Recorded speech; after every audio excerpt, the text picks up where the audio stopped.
is April 10th, and I'm actually just going to spend some time updating my tracking accounts in YNAB.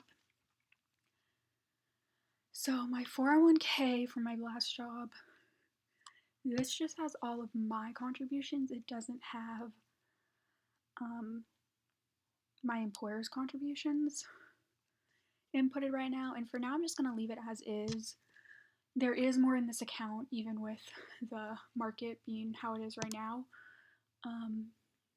But when I roll it over into my new 401k, I'll kind of update the final number at that point. But I did get a new job, so with that I got a new 401k, and I actually could start investing with my first paycheck. So I'm going to call this 401k, and then my new employer's name. And let's see what that, we'll say the starting balance is 0. And then I'll add a new transaction for today.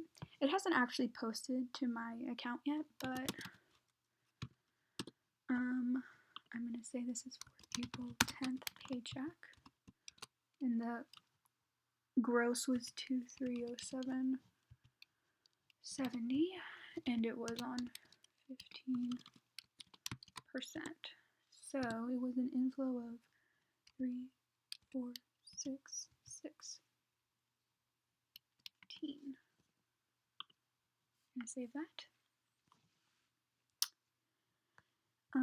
The other thing I'm going to add is I actually have my part-time job. It's with a college where I tutor part-time for them. And so because it's like a state employer, I guess I get some type of tax advantaged account even as a part-time employee. So there's not a lot in it because it's only like it's 7.5% of my gross income, or I think it's like 7% of my gross. Maybe it's less. I don't know. It's some percent of my gross income, and I don't actually make that much at this job. Like the past 2 checks I've had like $50 net. But it does have $39.46 in there, and I'm just gonna leave a contribution, or a memo that says my contributions from Q1 of 2020, because I started the job in January, so it kind of covers January through March, and I'm not exactly sure how up to date I'll keep this account, but technically I do have $39.46 in that account, and if I leave the employer, I can roll that over to an IRA. And then the final account I'm going to add is I now have an HSA account. So I'm going to say HSA bank. And I'm not even gonna lie to you guys, I don't even know how this happened. But I guess this is my employer's contribution. My employer does contribute to my HSA, and I looked in there today and there was $375 contributed from them. I thought that they would contribute that throughout the year, so it'd be like $20 per paycheck, but it looks like they did it in a one lump sum.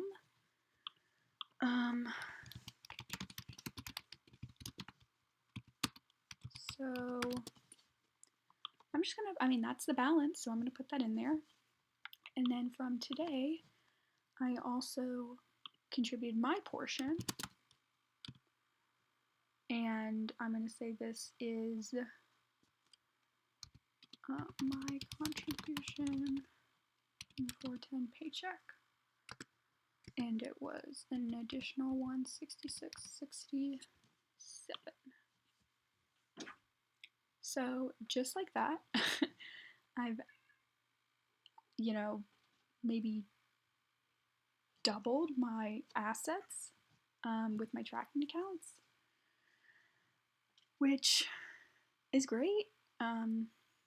These two ones, the new 401k and the HSA, those are kind of new accounts, and I really have increased my net worth by quite a bit with this new job, just based on, you know, my contributions to my retirement and the HSA account and everything. This bank, you know, doesn't really make much of a difference, but I want to start getting better at tracking and keeping things up to date. And like I said, I think I checked this 401k account 2 days ago, and it was like at 800, maybe it was at like $750 or $800 or something. It definitely has taken a hit, but I never was counting my employer's contributions, because I don't get to keep those unless I was there for 2 years, and I was only there for 1 year, so I'm not exactly sure what my takeout will be, but I think it's actually going to be closer to this 560 than the 800. I'm not exactly sure how that works. The other thing I'm going to do is, if you see here, I have all these federal loan groups still in the tracking section and saying 0.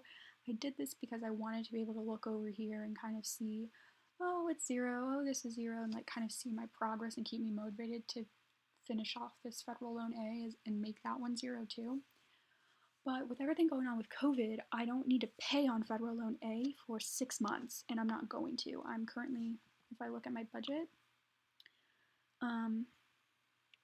I currently have money set aside for it, $2,000 right now, and I'm just going to keep setting aside money for the next couple of months because I don't need to pay it right now. So I was going to wait until I paid off all my federal loans to close all of these $0 accounts, but that's not going to happen for another 6 months, and honestly, I'm just kind of overseeing it. So I'm going to start to close these accounts so that they don't take up so much room in my tracking, and I can focus instead on the last student loan and my assets, my 401k, my retirement, and then my HSA account. So I think that's everything. Soon I will be adding another tracking account down here for my IRA. If I scroll down here, you can see I have this IRA line, and I currently have $1,000 ready to be deposited into the brokerage account or the IRA account. Honestly, I'm not certain exactly how it gets divided up, but I do have that money set aside, so I'm definitely going to be putting that money into the account probably sometime this month once I sit down and actually figure it all out. And then before I sign off, the last thing I'm going to do is going to show you the net worth reports. So this is the YNAB report, and with the YNAB reports, I look at this year. So this year, since January of 2020, I've seen a $9,000, almost $10,000 increase in my net worth. So it's gone up 311%. And that is mostly just from, I got, you know, and I don't honestly know why that's so high. My assets wouldn't be this high normally. I would, because with pretty much all my paychecks, I put 80% of my pay towards my debt, which you'll see, like, if I look at the toolkits reports, which has all of my data from all the previous years, you'll see, like, my debt was increasingly being lowered, but my assets were kind of staying pretty on par. Like, there'd be like 1 or 2 big increases, and that was just from 3 paycheck months and kind of holding on to money longer that month or whatever it was. And then starting in January, actually February, I've just been able to hold on to money longer because I'm not needing to pay as much debt off. And then obviously it's helped that I've increased my 401k contributions. I was only doing 5% at my last job. Now I have a new job with a new pay increase, so I can do 15%.